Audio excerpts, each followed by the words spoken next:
إلا الله محمد رسول الله لا إله إلا الله محمد رسول الله. السلام علیکم پیارے دوستو، بسم اللہ الرحمن الرحیم.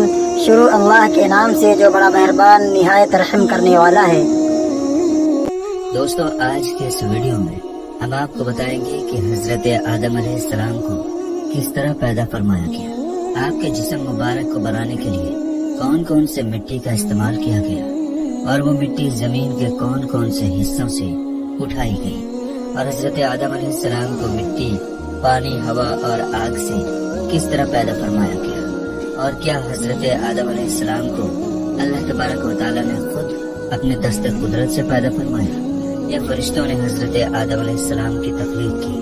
اور جب اللہ تبارک و تعالیٰ کے 4 مقرب فرشتے زمین پر مٹی اٹھانے کے لیے آئے تو زمین رو رو کر ان کے سامنے کون سی فریاد کرنے لگی، اور ایسی کون سی وجہ ہے جس کی وجہ سے انسانی زندگی میں غم زیادہ اور خوشیاں کم ہوتی ہیں. میرے دوستوں، ان تمام تر سوالات کے جوابات قرآن و حدیث کی روشنی میں آج کی ویڈیو میں آپ کو بتائیں گے. لہٰذا آپ سے ریکویسٹ کرتے ہیں کہ ہماری اس ویڈیو کو آخر تک ضرور دیکھیے گا. میرے دوستوں، جب اللہ تبارک و تعالیٰ کی ذات کے علاوہ کوئی بھی کائنات یا کوئی بھی مخلوق موجود نہ تھی، صرف اللہ تبارک و تعالیٰ کی ذات موجود تھی. اس وقت اللہ تبارک و تعالیٰ نے اپنی ذات کے بعد سب سے پہلے جس ہستی کو پیدا فرمایا وہ حضرت محمد مصطفیٰ صلی اللہ تعالیٰ علیہ وسلم کا نور اقدس ہے. اللہ تبارک و تعالیٰ نے اپنی ذات کے بعد سب سے پہلے اپنے محبوب کے نور کو پیدا فرمایا اور پھر حضرت محمد مصطفیٰ صلی اللہ تعالیٰ علیہ وسلم کے نور اقدس سے تمام مخلوقات کو پیدا فرمایا. جیسا کہ اللہ تبارک و تعالیٰ کا عرش، لوح کرسی اور اللہ تبارک و تعالیٰ کے مقرب فرشتے، زمین و آسمان اور کل کائنات کو حضرت محمد مصطفیٰ صلی اللہ تعالیٰ علیہ وسلم کے نور اقدس سے تخلیق فرمایا گیا. حضرت آدم علیہ السلام کی تخلیق سے پہلے زمین و آسمان اور اللہ تبارک و تعالیٰ کے مقرب فرشتوں کی تخلیق ہو چکی تھی. ان تمام اشیاء کو پیدا کرنے کے بعد اللہ تبارک و تعالیٰ نے حضرت آدم علیہ السلام کو تخلیق کرنے کا ارادہ فرمایا. میرے دوستو، آپ کو بتاتے چلیں کہ حضرت آدم علیہ السلام کی تخلیق 4 چیزوں سے کی گئی. نمبر 1 مٹی، نمبر 2 پانی، اور نمبر 3 ہوا، اور نمبر 4 آگ. جب اللہ تبارک و تعالیٰ نے حضرت آدم علیہ السلام کی تخلیق کا ارادہ فرمایا تو اللہ تبارک و تعالیٰ نے اپنے سب سے مقرب فرشتے حضرت جبرائیل علیہ السلام کو یہ حکم ارشاد فرمایا کہ جاؤ اور تمام روئے زمین سے ہر قسم کی سیاہ و سفید، سرخ اور خاری، میٹھی اور نرم اور خشک مٹی ایک ایک مٹھی اٹھا لاؤ. جب حضرت جبرائیل علیہ السلام اللہ تبارک و تعالیٰ کا حکم پا کر زمین پر تشریف لائے اور خاک اٹھانے کا ارادہ فرمایا تو اس وقت زمین نے حضرت جبرائیل علیہ السلام سے مٹی اٹھانے کی وجہ پوچھا. اس وقت حضرت جبرائیل علیہ السلام نے سارا واقعہ زمین کو بیان فرمایا. زمین نے عرض کیا کہ میں اس خدا کی پناہ چاہتی ہوں کہ تم مجھ سے مٹی اٹھا کر اس سے انسان بنائے جس کی وجہ سے میرا کچھ حصہ جہنم میں جائے. اس طرح زمین رو رو کر حضرت جبرائیل علیہ السلام کے سامنے خدا کی پناہ مانگنے لگی. تو حضرت جبرائیل علیہ السلام مٹی کو اٹھائے بغیر ہی اللہ تبارک و تعالیٰ کی بارگاہ میں واپس لوٹ گئے اور جا کر اللہ تبارک و تعالیٰ کی بارگاہ میں عرض کی، یا رب العالمین، زمین نے تیری عزت کی پناہ چاہی تو میں نے تیرے نام اور عزت کے ادب کی وجہ سے اس کو تیری پناہ عطا فرما دی اور میں مٹی اٹھائے بغیر ہی واپس چلا آیا. اس کے بعد اللہ تبارک و تعالیٰ نے حضرت اسرافیل علیہ السلام اور حضرت میکائیل علیہ السلام کو باری باری بھیجا، لیکن یہ دونوں فرشتے بھی اسی وجہ سے خالی ہاتھ واپس لوٹ آئے کیونکہ زمین نے ان سے بھی اللہ تبارک و تعالیٰ کی پناہ چاہی. تو ان دونوں فرشتوں نے بھی اللہ تبارک و تعالیٰ کے نام اور ادب کی وجہ سے زمین کو پناہ دے دی اور خالی ہاتھ واپس لوٹ آئے. اس کے بعد پھر آخرکار اللہ تبارک و تعالیٰ نے ملک الموت علیہ السلام یعنی حضرت اسرائیل علیہ السلام کو بھیجا. حضرت اسرائیل علیہ السلام اللہ تبارک و تعالیٰ کے حکم کے مطابق جب زمین پر تشریف لائے تو زمین اسی طرح رونے لگی اور فریادیں کرنے لگی. اس وقت حضرت اسرائیل علیہ السلام زمین سے فرمانے لگے کہ تیرے رونے دھونے اور عرضی کی وجہ سے میں اپنے رب تبارک و تعالیٰ کی نافرمانی نہیں کر سکتا. لہٰذا حضرت اسرائیل علیہ السلام